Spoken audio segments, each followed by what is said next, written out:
Rachel, Judah, pleasure to be speaking with you both today. Rachel, two-parter first. How are you, and how does it feel to be answering the same questions over and over and over again about yourself and the floaters? I'm doing well, and you are our first interview, Oh, so I have not answered these questions over and over again, and so yeah. okay, you'll get a better question after that. Judah, good day for you as well? Great day for me. Happy to be here. Sure. Judah, how much of you is there in the character that you play in this film, Jonah? A lot, a spooky amount, if I'm being completely honest. One of the things for me reading this script was continuously going like, "Oh my gosh, I would say that 100% in my in my real life." So honestly, it was a joy to play him because so much of it was close to my heart, and it was also fun to have cast members go like, "Wait, are you in character right now, or are you just being yourself?" And I'd be like, "That's up to you to decide." Sure. Did you have experience with summer camps along the lines of where you filmed? I had no experience with summer camps whatsoever. So this for me honestly was like a life experience that I missed out on as a child and got to kind of vicariously do through my character. As well as the fact that all of the floaters were actually living on the camp.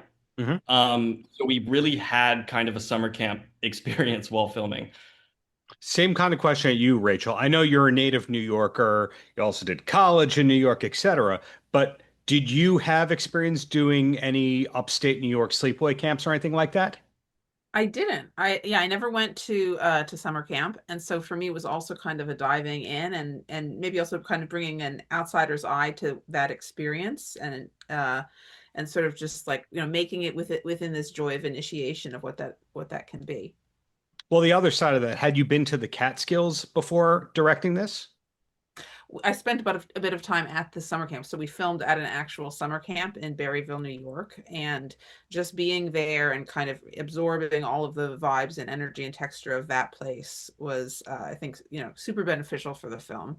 And then I stayed at the camp while we filmed in like, one of the rooms there with like weird plumbing, and I think that Sure. that also aided the experience. It felt like summer camp for making it. And I saw what Judah and the other young cast kind of did in forming this like really energetic, you guys just like had an amazing chemistry that you built up together, and I think our young cast actually got to spend a bit of time together forming that chemistry before you had the bulk of your scenes on camera. And so by the time we got to filming, what they brought as a group was just like so far beyond what I could have imagined or hoped for. It was great. But no family trips to Kutcher's or the Concord or anything like that in your past? No, I didn't. We didn't. I was like a weird family that didn't take very many vacations. You didn't miss out on that much. I mean, that scene was peak state of the art in 1960. So Yeah, yeah, yeah. again, you didn't miss that. But Now, I grew up on summer camp movies, so I feel like, sure. I was, yeah, I definitely absorbed a lot of that vicarious experience through films. Back to you, Judah. Who did you know from the cast or crew before landing this role? Nobody. Nobody. And honestly, I don't know what strings were pulled or how this happened, but somehow we ended up with the loveliest group of humans you could possibly imagine. Like through and through, cast, crew, from the top down, everybody. So I didn't know anybody coming in, but I like truly made lifelong friends while filming. Everybody was nice except Max Friedman, correct? He was always mean and angry and pushy. Yes, exactly. I didn't want to say it, but thank Yeah. you for saying it, so I didn't have to. Right. Yeah. Rachel, you're nodding your head as well. Max Friedman was just a terror of the whole shoot, correct? He was a great guy.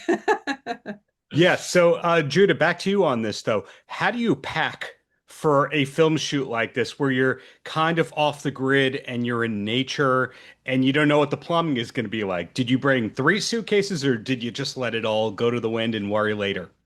So if you're me, you do what you always do, which is the night before at about 11 p.m., there's a 7 a.m. flight. You go, "Oh my God, I forgot to pack." Then you throw a bunch of stuff into a bag and you get there and realize how many things you forgot. Yeah. And then you rough it for a couple days and eventually you take a 45-minute drive to a nearby Target and get all the things that you forgot. That was going to be part of my follow-up question of if you forgot something, how close was civilization to this camp? Was it 45 minutes or that's just how far Target was? Civilization was 45 minutes to an hour. There were some like amazing mom and pop type shops, restaurants, things of Mhm. that nature that we lived on. Truly, they were a lifesaver. But as far as like any big box chain stores, it was an adventure to get there. For you, Rachel, it's different because what you might needed as a director, tech equipment, wires, cables, Oh, lighting equipment that you didn't have. Did I you don't have a way worry of about that. As the director, I'm a princess. I don't have to worry. Those just magically appear, and I don't have to hear what went into them. But actually, restaurants were difficult in that. It's like our DP Danny and I were there before during weeks of prep before catering was set up. And in Berryville, there's like like three places, and they're all open at odd hours of the week. And so we spent the majority of the production talking about food and like chasing down this one restaurant we wanted to go to, and thankfully the wrap party was held there, so we eventually got to taste it, but we were like always closed when we went and tried. And then, Restaurants are Rachel, difficult.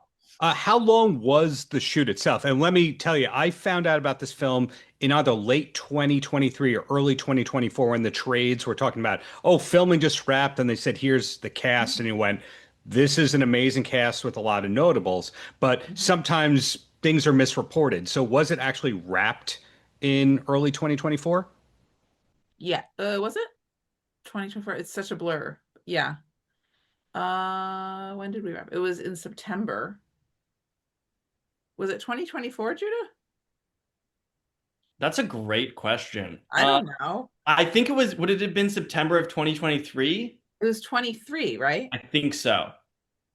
Yeah, Okay, yeah, yeah. let me rudely interrupt you and tell you why I had the date wrong. Yeah. Because in wrestling, they wanted to explain why Max was injured and not on television. So that's how this film kind of leaked to some trades, and I think people Got it. copied that information. So that would explain why it was wrong. Are you a big Max Friedman fan? I used to know the guy a little bit, Oh, okay. but I'm a big fan of Aya. Hey, Yeah, Joe yeah, Judah's not so bad. Mr. yeah. Gutenberg, I've had the pleasure of interviewing. Jonathan Silverman's not so bad. Great cast. Really good cast. Yeah. So going back to that, you think that you wrapped in late 2023. Yeah, it was September 2023. And then when was the final cut that we're seeing in Bentonville actually finalized?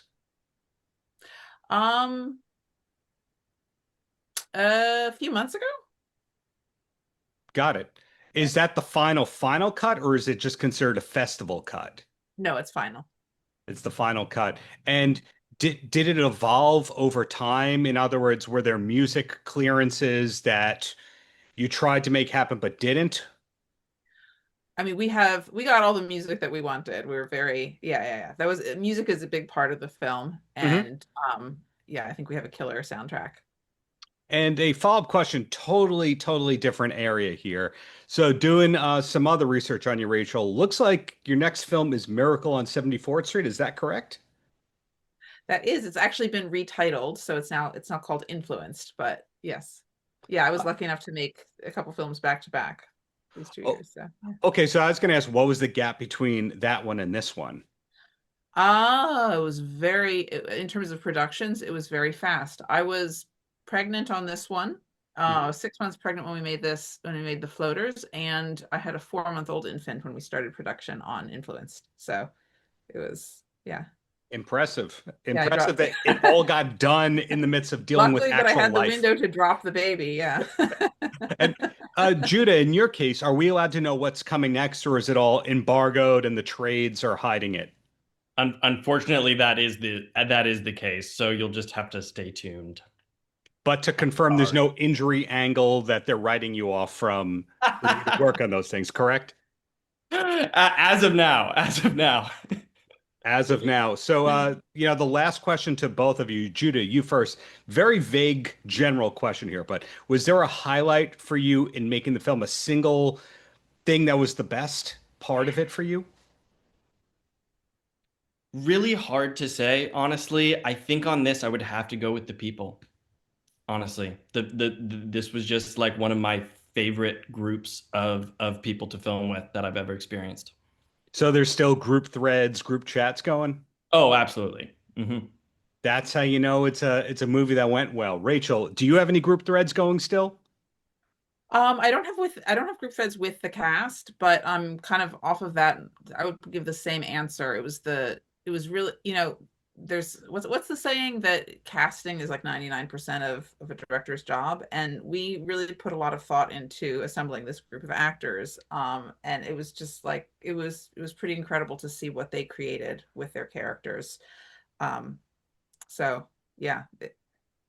Well, I'm going to say congratulations to you both on the floaters. Looking forward to the future projects. And thank you for putting another great summer camp movie into the world. We hadn't seen a great one, in my opinion, since Wet Hot American Summer, and this continues that thread. Thank you. Yep. Thank you so much. Paltrocast.